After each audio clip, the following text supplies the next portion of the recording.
Via Sampa. Grandes livros. Grandes livros. Grandes livros. Pequenos leitores.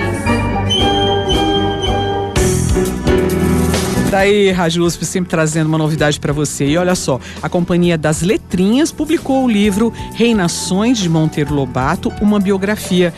O livro é da Marisa Lajolo e da Lília Schwartz, né? A professora titular do Departamento de Antropologia.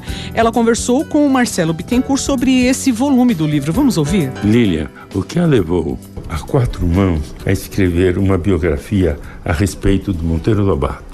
Eu fui convidada pela companhia, pela Marisa Lajolo também, que é a minha grande especialista, eu sempre digo, ela é minha mestra, porque a Marisa, eu vou contar aqui uma história pessoal, porque as pessoas às vezes investem numa história muito séria, quando muitas vezes boas saídas são dadas por relações de afeto e amizade. Então, Marisa me ajudou muito na época em que eu escrevi a biografia de Lima Barreto, justamente porque, no caso da biografia de Lima Barreto, há um enigma, porque Lima Barreto diz que encontrou Monteiro Lobato em São Paulo. E Monteiro Lobato diz que não encontrou. Eu falei, Marisa, como é que eu vou resolver isso? A Marisa falou, olha, que eu concordo com ela, provavelmente o Lima Barreto estava de pileque e Monteiro Lobato não quis encontrá-la. E conselho de Marisa Lajolo. Escreva o seguinte, até o momento, Lima Barreto não encontrou Monteiro Lobato. E eu criei uma grande amizade com ela e quando foi, por ocasião do momento em que Lobato iria para domínio público, a Companhia das Letras resolveu publicar Monteiro Lobato e pediu para que a Marisa fizesse a biografia e sugeriu que eu fizesse junto. Eu não queria fazer porque, enfim, eu estudo Lobato faz tempo, mas não sou uma especialista como Marisa é. Mas eu aceitei o desafio, até porque nós tínhamos notícias que talvez algumas editoras cortariam trechos, que Lobato é francamente racista. E eu queria, junto com a Marisa, discutir a questão racial, não jogar para baixo do tapete. E, inclusive, cobrar Lobato em relação à questão racial. Então, foi por isso que eu aceitei e foi por isso que Marisa me aceitou, que é o mais importante. Adivinha quem está chegando? O príncipe escamado, o doutor Caramujo. Nem consegui me despedir dele direito. Que príncipe? Que caramujo? É o Pedrinho que está chegando. Vai se arrumar, minha filha. Ei, Emília, por que ela tá desse jeito? Minha vizinha tirou meu vestido para vestir uma senhora garranca mais, dona Benta. A Emília está falando. Fala pelos cotovelos, vovó. Doutor Caramujo disse que é fala recolhida. Credo! Mas isso é impossível, já. Impossível é seu nariz. Mas boneca não fala. Falo sim. Eu não falava porque era muda de nascença. Mas o doutor Cara de Coruja me deu uma bolinha de barriga de saco e eu comecei a falar. E hei de falar a vida inteira. Dona Benta, ela tá falando. Credo! Mas esse mundo tá de perna pro ar. Que coisa! Meu Deus! Oh, narizinho, essa doce menininha está de volta ao aconchego do lar com sua bonequinha que mais parece um pano velho. Ah, agora sim eu vou colocar meus planos em prática.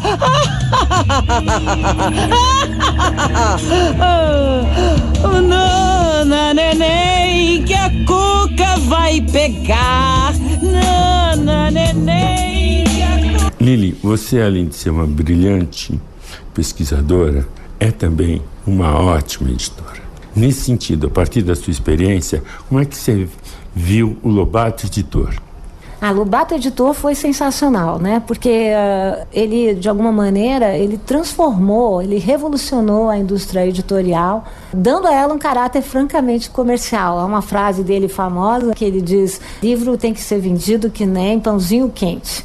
Então, essa ideia de tirar um pouco a aura do livro como um produto inacessível, ele queria popularizar, e sobretudo com esse projeto dele, que é um projeto editorial e autoral, de incluir as crianças, que nós estamos vendo agora agora o quanto ele foi precursor, né? O quanto o setor infantil e juvenil é um setor fundamental nas editoras nos dias de hoje, né? E Monteiro Lobato já tinha visto isso.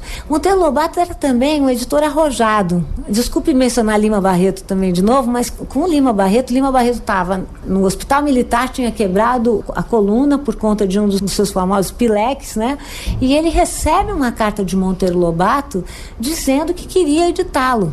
E Lima até então, tinha sempre pago pelos seus livros. Então isso a gente vê nessa carta com o Lima Barreto, a gente vê o trabalho de pesquisa que Monteiro Lobato tinha.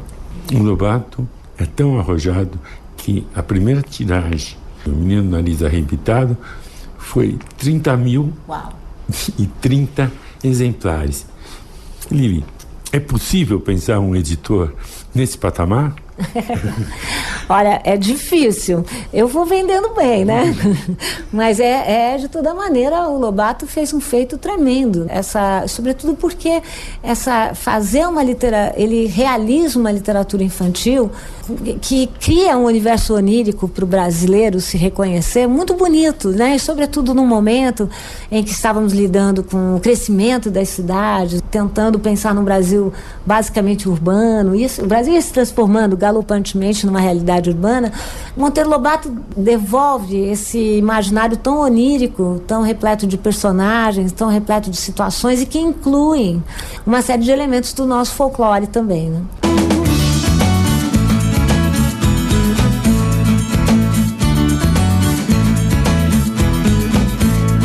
Um lugar que tem Emília, tem Rabicó e tem Pedrinho, tem a vovó Dona Benta e a garota Narizinho, numa casinha branca muito melhor que um castelo.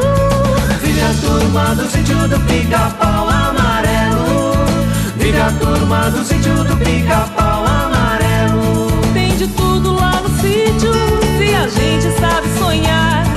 Tem caçada na mata ou viagem pro fundo do mar. Tem história, tem magia, tem aventura todo dia. Com a turma do sítio do Pica-Pau Amarelo, com a turma do sítio do Pica-Pau Amarelo. Lá tem flor, tem planta e bicho, rio e árvore frondosa. Tem doces da tia Anastácia e o Visconde de Sabugosa, numa casinha branca muito melhor que um castelo. Vive a turma do sítio do Pica-Pau Amarelo, vive a turma do sítio do Pica-Pau Amarelo, vive a turma do sítio do Pica-Pau Amarelo, vive a turma do sítio do Pica-Pau Amarelo.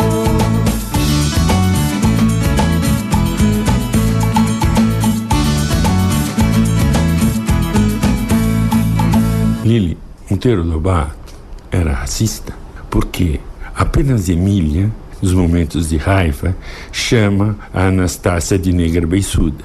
Porém, os sobrinhos da Dona Benta só se referem a ela como a tia Anastácia. Essa é uma questão polêmica e que eu fiz questão de tratar. Eu acho que o racismo é um fenômeno que produz traumas, produz dor. Eu tenho muitos colegas negros que dizem que quando a professora dava o livro para a classe, que eles sofriam muito e eram caricaturados também muito. Então, é verdade que os sobrinhos a chamam diferente, mas se você analisar a obra como um todo, a Dona Benta é aquela que traz o conhecimento e a Anastácia é aquela que traz as crenças. Ora, a Anastácia também tinha o seu conhecimento, também tinha as suas filosofias. E em boa parte da obra, eu digo, não é só nos termos que isso aparece nas hierarquias construídas entre os personagens. E muitas vezes o racismo age silenciosamente, sinuosamente. Então, se nós formos comparar qual é o universo da Dona Benta e qual é o universo dos demais, a gente pode perceber como há um preconceito que está lá na obra. Outra questão importante que foi muito comentada e nós incluímos no nosso livro, né, nos Reinações de Monteiro Lobato, a famosa carta em que Lobato elogia a Ku Klux Klan. Alguém poderia me dizer, não, mas isso aí era uma questão de época. Não é exatamente uma questão de época, porque nessa época o Manuel Bonfim já denunciava o racismo, chamando racismo de uma ideologia parasitária, né, no Brasil. Então, eu penso que o que é importante aqui é que a gente pode gostar muito de um autor e pode também desgostar do autor em certas coisas. Eu sempre digo que fazer uma biografia não é um compromisso com a elevação absoluta do autor. Então vamos gostar em Monteiro Lobato do que ele tem para ser gostado e vamos sim anotar, reclamar. É isso que nós fazemos no livro, eu e a Marisa, reclamar, lamentar, porque quem escreve uma biografia sempre está sujeito a isso, às contradições que são contradições de todos nós. Monteiro Lobato foi um autor polêmico e revolucionou a literatura infantil. Ele trouxe o humor para essa narrativa, coisa que não existia até então. Nem os ícones, os cânones do gênero trabalham com isso. Lili, você não gostaria de abordar algum aspecto da obra do Lobato, agora que ele vai ser publicado também pela Companhia das Letrinhas? Bom, primeira coisa importante dizer é que a Companhia das Letrinhas, na figura da Júlia Schwartz e da Mel Brits, houve uma decisão aqui de não cortar. Porque então o que o leitor vai ter em mãos é a literatura integral de Lobato. Sabe, Marcelo, muitas vezes quando as pessoas perguntam qual é o seu personagem predileto do Lobato, eu diria que 8 em 10 pessoas falam a Emília, né?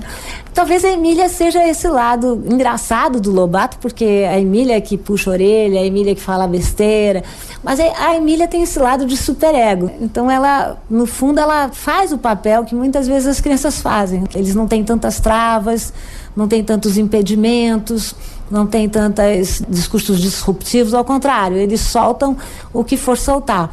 Eu, então, destacaria a Emília como uma figura que todos nós devemos carregar conosco, e uma pessoa com quem a Emília discute muito, que é o Visconde de Sabugosa, que representa um pouco esse papel que nós temos, o intelectual, que vive cheio de livros, mas que carrega tantos livros nos braços e na cabeça que pode, como a Emília brinca, tropeçar, né, em qualquer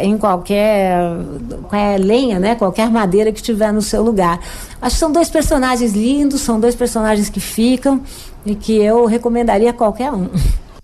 O livro Reinações, de Monteiro Lobato, uma biografia de Marisa Lajolo e a Lilia Schwartz, foi publicado pela Companhia das Letrinhas, edição ilustrada a 4 cores.